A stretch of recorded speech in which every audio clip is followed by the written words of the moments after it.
السلام عليكم ورحمة الله، معكم يوسف جدو وفيديو جديد. ازيكم عاملين؟ يا رب تكونوا بخير. قبل ما نبدأ الفيديو صلي على النبي، ادعي لي دعوة حلوة من قلبك، انزل اكتب لي كومنت يشجعني ويدعمني ويحفزني ويخليني اعمل فيديوهات اكتر واكتر. بصوا بالصلاة على النبي كده قبل ما نبدأ الفيديو، انزل اعمل اشتراك في القناة. اول حاجة تنزل تعمل اشتراك في القناة، تاني حاجة تحط لايك على الفيديو، تالت حاجة بقى تكتب كومنت لو عايزنا نجرب منتج معين او مطعم معين او اي مكان، تكتبوا لي تحت في الكومنتات وانا ان شاء الله هجرب كل الاماكن اللي انتوا تطلبوها مني. المهم فيديو النهارده باختصار، انا كنت قاعد على الفيس ويادي الفيس وسنينه طول النهار قاعد بقلب في الفيس، وبما اني انا بدخل على صفحات المطاعم كتير، فبقى كل اللي يجيلي في الصفحات المقترحه مطعم الفلان، المطعم العلان، العرض الفلاني، عرض كذا، العرض كذا. المهم شفت اسم، الصراحه الاسم شدني. انا شفت الاسم ده فين قبل كده؟ جزارة ومشويات الطلخاوي. طبعا اي حد من العجمي يعرف كويس اسم الطلخاوي، يعني شارع البطاش ده تقريبا بتاعهم. كافيه الطلخاوي، سوبر ماركت الطلخاوي، جزارة الطلخاوي، ليهم اكتر من فرع في البطاش. ومؤخرا جزارة الطلخاوي فتحت عندنا سيدي بشر محمد نجيب في شارع جمال عبد الناصر. هو ما اكتفاش بكده وبس ان هو يفتح جزارة، عمل عروض وجبات وعروض كتير هتلاقوها في اخر الفيديو، وهسيب لكم رقم التليفون وهسيب لكم كل البيانات في اخر الفيديو. الصراحه جالي فضول ان انا عايز اجرب المطعم ده او الجزاره دي واعرف اذا كان هم هيقدموا جوده عاليه. والصراحه عاملين عروض كتير، وعروض من اول 50 جنيه زي العرض بتاع النهارده ده، عرض ب 50 جنيه لحد 250 جنيه تقريبا، مش فاكر قوي. المهم طلبت من عندهم عرض، يعني الكيسه كبيره قوي يا جدعان، بصوا الكيسه قد ايه.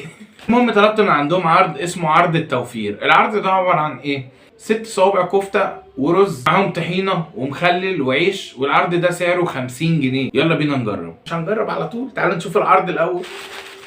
نفتح كده، ادي 2 عيش وادي الوجبه وادي المعلقه. بصراحه انا كنت جايب وجبتين وجاي معاهم 5 عيش، فيعني 5 جنيه لوحدها رايحه في العيش. شغل عالي. تعالوا نفتح كده، نفتح. بسم الله.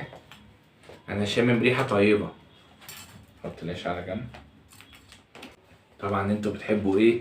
تاخدوا اللقطه الاولانيه. بسم الله. ايه الدنيا؟ الدنيا حلوه؟ انت شايف؟ ايه رايك؟ حلوه؟ زين بيقول لي حلوه. الصراحه يا جدعان شامم ريحه حلوه قوي. مبدئيا كده العلبه والوجبه يعني التغليف 100 100. تاني حاجه الدليفري وصل في نص ساعه. الاكل جاي سخن. انا مبدئيا ما بطبلش ولا ده اعلان، ده ناس انا بجربها واقول لكم رايي فيهم بكل صراحه. تعالوا ايه، خدوا بصه. ده هنا كده في 6 صوابع كفته ورز معاهم كده قرن فلفل وحته طماطم متشوحين على الفحم، وهنا في مخلل وفي طحينه، ومعاهم طبعا ايه 2 عيش. العرض ده ب 50 جنيه. شوف انا بجيب لك عظمه، شوف انا بجيب لك عروض حلوه، بخليك تجدد في الاكل.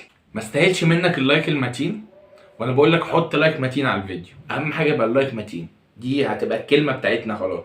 اللايك المتين ماشي زين. اللايك المتين اسمه ايه؟ متين. قول متين. ايوه كده.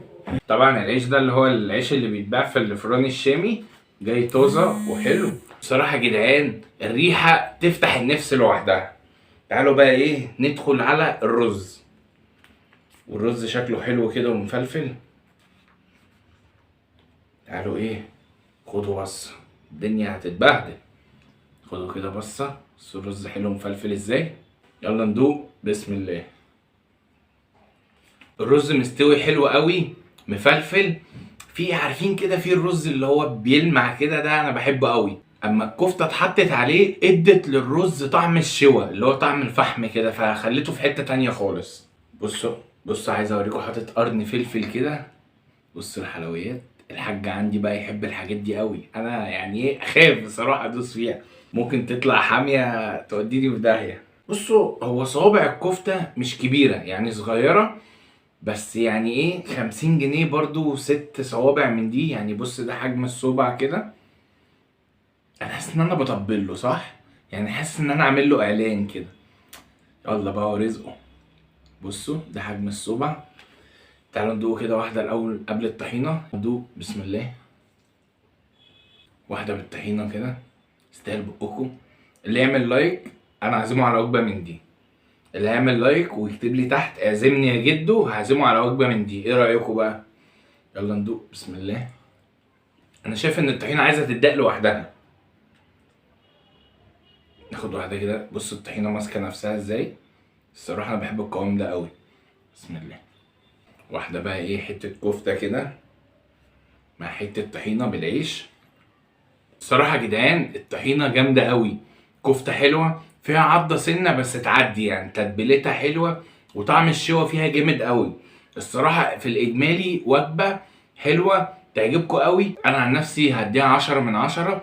والصراحه اتبسطت قوي من الوجبه دي وبفكر اجيب الوجبه التانية. جرب كل المشاوي اللي عنده، يعني عنده وجبه فيها كل المشاوي. لو عايزيننا نعملها في الفيديو اللي جاي اكتبوا لي تحت في الكومنتات. انا عن نفسي اتبسطت النهارده، تجربه ناجحه. لو حد جرب الاكل من عنده اكتبوا لي تحت في الكومنتات وقولوا لي ايه رايكم. ولو انتوا جربتوا بعد الفيديو ده اكتبوا لي برده في الكومنتات وقولوا لي ايه رايكم. وده هدف القناه، ان اي حد بيعمل عروض حلوه بيعمل اكل حلو نسلط الضوء عليه. واي حد بيهتم بالناس بالعملاء احنا لازم نقول المكان ده كويس بيعمل عروض كويسه اسعاره كويسه ونشاور عليه. ده هدف القناه. ساعدوني لو انتوا تعرفوا مطاعم بتعمل اكل كويس وعروض كويسه اكتبوا لي تحت اسمها في الكومنتات. متبخلش عليا باللايك المتين بتاعك. اعمل لايك المتين، اكتب لي الكومنت الحلو. اشوفكم في فيديو جديد. سلام.